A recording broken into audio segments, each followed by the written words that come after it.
یہ جس نوجوان کی شکل آپ اسکرین پر دیکھ رہے ہیں، یہ آدمی چائنا کا 9واں امیر ترین انسان ہے جس کا نام زینگ یمنگ ہے۔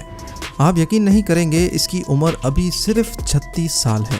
2008 میں اس شخص نے مائکروسافٹ جوائن کی، لیکن وہاں اس کا دل زیادہ نہ لگا اور اس نے فینفو نامی کمپنی جوائن کر لی، لیکن یہ کمپنی چل نہیں سکی اور زین جاب لیس ہو گیا۔ اس کے بعد اس نے اپنی ایک ذاتی کمپنی بنائی جس کا نام 99 فین رکھا گیا، جس کی وجہ سے 2011 میں اس کی زندگی مکمل طور پہ تبدیل ہو گئی۔ زینگ نے نوٹس کیا کہ دنیا میں کمپیوٹر سے زیادہ لوگ موبائل کا استعمال کر رہے ہیں۔ اس چیز کو ذہن میں رکھتے ہوئے زین نے 2012 میں بائٹ ڈانس نامی ایک اور کمپنی بنائی، اور یہی وہ کمپنی تھی جس سے ٹک ٹاک ایپ وجود میں آئی۔ لیکن ٹک ٹاک بنانے سے پہلے اس کمپنی نے اپنی سب سے پہلی موبائل اپلیکیشن لانچ کی جس کا نام ہنٹو زائی تھا۔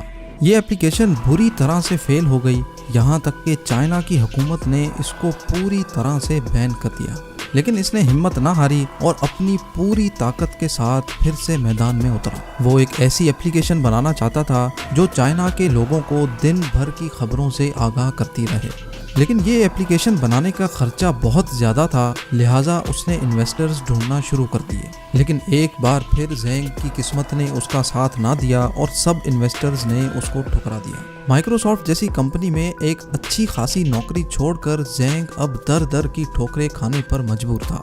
لیکن 2012 میں ایک انویسٹر زینگ کی کمپنی میں پیسے لگانے کے لیے تیار ہو گیا۔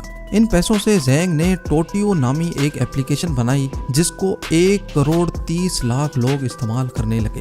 اس اپلیکیشن کو چائنا کی زیادہ تر آبادی استعمال کرنے لگی اور زینگ کو اپنی زندگی کی سب سے پہلی کامیابی مل گئی تھی۔ اب آتے ہیں حالیہ دور کی مشہور اپلیکیشن ٹک ٹاک کی طرف۔ سپٹمبر 2016 میں زینگ کی کمپنی نے ڈوئن نامی ایک اپلیکیشن بنائی۔ یہ اپلیکیشن دراصل ٹک ٹاک ہی تھی جسے چائنا میں ڈوئن کہا جاتا تھا۔ دیکھتے ہی دیکھتے یہ اپلیکیشن چائنا میں بے حد مشہور ہو گئی اور کروڑوں لوگوں نے اس اپلیکیشن کو استعمال کرنا شروع کر دیا۔ اب زینگ نے سوچا کیوں نہ اس اپلیکیشن کو پوری دنیا میں متعارف کیا جائے۔ اسی وجہ سے 2017 میں ٹک ٹاک کے نام سے یہ اپلیکیشن پوری دنیا میں لانچ کر دی گئی۔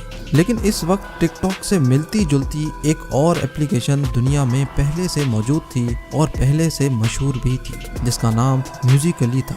اب یہ بات تو ظاہر تھی کہ جب تک میوزیکلی موجود ہوتا ٹک ٹاک کا مشہور ہونا بہت زیادہ مشکل تھا، لہٰذا زینگ نے میوزیکلی نامی اپلیکیشن کو $150 ارب میں خریدا اور اس کے تمام یوزرز کو ٹک ٹاک میں مرج کر دیا۔ اس کا مطلب دنیا میں ٹک ٹاک کا اب کوئی بڑا کمپیٹیٹر موجود نہیں رہا۔